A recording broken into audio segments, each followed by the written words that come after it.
This is Richard Wolff from Democracy at Work. It's a mere 10 weeks before the election. So much is at stake. We're counting down and in the process trying to understand all the issues at play in this moment. I want to talk to you today about the road to fascism, how capitalism and why capitalism tends towards a fascistic solution to its problems when alternative solutions seem to be fading away. I want to begin by noting a change in capitalism over recent decades. Once upon a time, it was thought that capitalism could keep itself going by an internal dynamic. Here's what I mean. That capitalists would be forever on the lookout for new, exciting investments, that the money saved by masses of people and businesses would pour into investing in new technologies, in new products, and all the rest.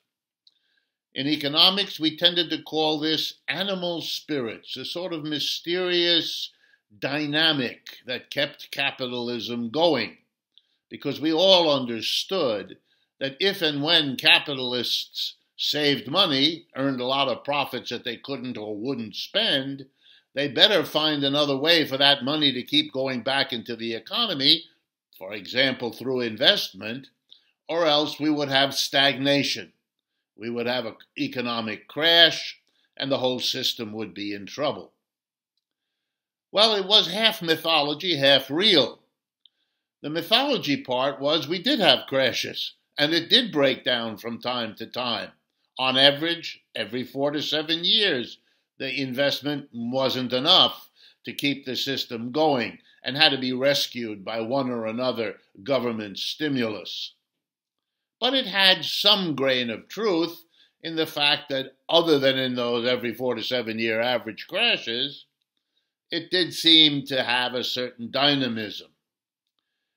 I think in recent decades, and particularly here in the 21st century, that is no longer the case.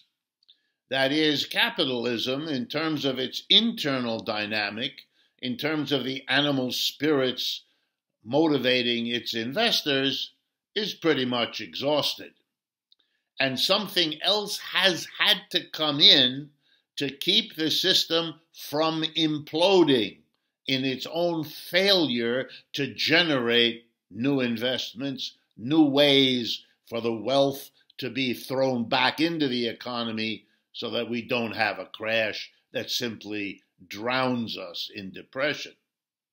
What is the new element? The new element is credit, and above all, credit created and distributed by the government, in particular by the central bank. In this country, it's called the Federal Reserve. In other countries, it's called the Bank of England or the Bank of France, and so on. What do I mean exactly? Well, what's keeping American business going, and indeed what's keeping capitalism going in most parts of the world now, and I'm including China, India, and so on, are massive infusions of credit. And it isn't anymore just a little bit of stimulus with a little bit of credit at a moment of crash or downturn. No, it's a kind of continuing massive infusion of credit. And make no mistake, that's what's keeping the economy going. Look at it today in the extreme moment of COVID-19. But before COVID-19 hit, we were having record creations of new money, new credit, new loans, which is the form that new money takes. Credit is keeping this system going. From the companies who have more debt now than they ever did, to the government who has more debt now than it ever did, to the average person who carries more debt now than he or she ever did. It's what's keeping the economy going. And make no mistake, when the capitalists of this world depend as totally as they do now on the government for the credit, which keeps the system going, the politicians, the credit distributors will demand and get from the capitalists the kind of accommodation, adjustment, subordination that begins to merge government and capitalist into a joint venture.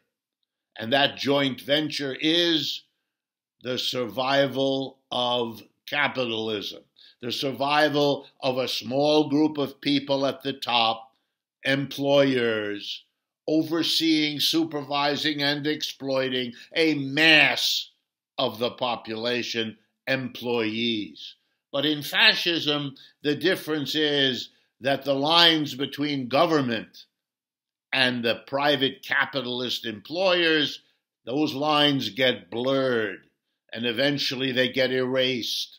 And what we have is a military, industrial, governmental complex, all one big machine of a tiny minority of folks at the top telling us all what to do, how to do it, when to do it, and for how much money we should have to settle to get by. Fascism always was a solution to keeping capitalism going when it had produced so many enemies, so many shortcomings, so many catastrophes that its survival was at stake. That's happening now as well. Slowly, steadily, it is shown by the way in which government credit has replaced anything the private sector can do, could do, and would do in keeping this system going. This is Richard Wolff for Democracy at Work with another Wolff Responds.